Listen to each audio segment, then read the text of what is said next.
नमस्कार, रुपाली कांबडी ब्लॉग्समध्ये स्वागत आहे। आज आपण एक नवीन रेसिपी बनवत आहे। त्यासाठी घेतलेली आहे 1 वाटी फुल मूग डाळ, त्याच वाटीने अर्धा वाटी किंवा 1 वाटी चना डाळ। डाळीचं प्रमाण कमी जास्त करू शकता। आणि इथे खडा मसाला,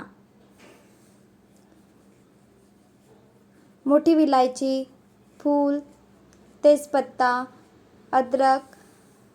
इथे मी कांदा कापून घेतलेला आहे, धने घेतलेले आहे, टमाटर आणि लसूण। लसूण ज्या प्रमाणात लागणार त्याप्रमाणे आपण वापर करूया। थोडेच धने, लवंग, मिरे, इथे मी मिरे पावडर वापरलेला आहे। थोडेच भाजून घ्यायचं, भाजल्याने छान वास सुटतो। हलकच भाजायचं, वास सुटला की लगेच आपण मिक्सरच्या पॉटमध्ये घेऊया। मोठी विलायची घेतलेली आहे, मोठी विलायची टाकल्याने भाजीला छान चव येतं। कांदा बारीक कापून घेतलेला, थोडेच तेल टाकलेलं आणि छान असं कांदा ब्राऊन कलर येतपर्यंत भाजून घेऊया। तेव्हापर्यंत आपण मिक्सरमध्ये डाळ बारीक करूया। चना डाळ घेतलेली आहे आणि मूग डाळ। यामध्ये टाकूया कोथिंबीर, लसूण टाकूया, 2-3 आलं, थोडंच मीठ। मीठचं प्रमाण कमी जास्त करू शकता। छान अशी दरदरीत डाळ मिक्सरमध्ये बारीक करून घेतलेली आहे। इथे मी कांदा पण भाजून घेतलेला आहे आणि धने, मिरे पावडर आणि लवंग, 1-2 लवंग घ्यायचे, जास्त नाही घ्यायचं, ते पण घेऊन घेतलेला आहे मसाला। लसूण घेतलेली आहे आणि आलं। यामध्ये टाकूया टमाटर पण भाजून घेतलेला आहे, टमाटर घेऊया। मिक्सरमध्ये बारीक करून घेतलेला आहे। कढई ठेवलेली, कढईमध्ये तेल टाकलेला, यामध्ये टाकूया तेजपत्ता। मी खडा मसाला अख्खा टाकत आहे, जेणेकरून आपण सहज बाजूला काढू शकणार। कांदा, धने, लसूण, अद्रक मिक्सरमध्ये बारीक करून घेतलेलं होतं, तो मसाला टाकत आहे। छान बारीक करायचं, म्हणजे भाजीला छान चव येतं। डाळ पण बारीक करून घेतलेली आहे, यामध्ये टाकूया हळद, धने पावडर, तिखट आणि ज्वारीचं पीठ नसेल तर यामध्ये गव्हाचं पीठ पण टाकू शकतो। पोहा खायच्या चम्मचनी 1.5 चम्मच गव्हाचं पीठ घेतलेलं आहे मी, किंवा ज्वारीचं पीठ पण 1.5 चम्मच घेऊ शकता। छान असं मिक्स करून घेऊया। आपण मीठ डाळ मिक्सरमध्ये बारीक करतानाच टाकलेलं आहे, तर आता मी इथे मीठ नाही टाकलेला। बघा, छान असा कांद्याचा मसाला जो आपण मिक्सरमध्ये बारीक करून घेतलेला होता, त्याला छान तेल सुटलेलं आहे।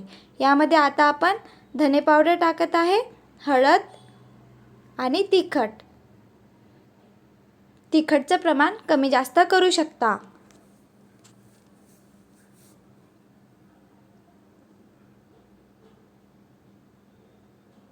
छान असा मसाला तेल सुटतपर्यंत होऊ द्यायचा।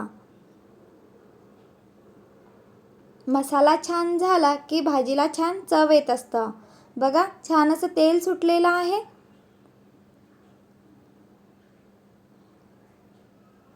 यामध्ये टाकूया आता आपण पाणी। पाण्याचं प्रमाण कमी जास्त करू शकता। ज्यांना रसा पातळ पाहिजे असेल त्यांनी पाणी जास्त टाकायचं, किंवा ज्यांना घट्ट पाहिजे असेल त्यांनी कमी। आधी सुरुवातीला तर जास्तच टाकायचं, कारण आपण वडे बनवणार आहे, यामध्ये सोडणार आहे, तर वडे शिजण्याकरिता पाणी लागणार। आधी पाण्याला छान उकळी येऊ द्यायची आणि नंतरच यामध्ये वडे सोडूया। बघा, छान अशी उकळी आलेली आहे। इथे मी वडे बनवून घेतलेले आहे। छान अशी मसाल्याला उकळी येऊ द्यायची आणि नंतरच वडे सोडायचे, आधीच सोडायचे नाही। आधी सोडले तर वडे पूर्ण विरघळणार। छान असे वडे बनवून सोडत आहे आणि नंतर आपण छान असे वडे वरती येतपर्यंत शिजून घेऊया। पूर्ण वडे सोडलेले आहे आधी आपण मीठ टाकलेलं मला वाटत आहे कमी झालेलं, म्हणून मी पुन्हा थोडे मीठ टाकत आहे. बघा छान असे वडे शिजत आहे. ही भाजी खायला खूप चविष्ट लागतं. तुम्ही नक्की बनवून बघा. बनवायला पण सोपी आहे आणि खायला खूप चविष्ट लागतं.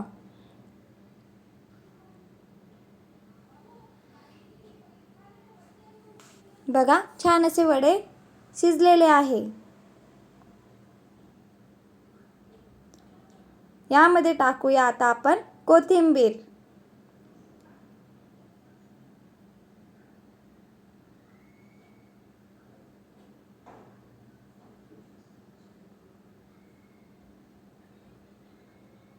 थोडाच यामध्ये गरम मसाला पण टाकू शकता किंवा नाही टाकला तरी चालेल. आणि 1-2 सेकंद शिजू द्यायचं.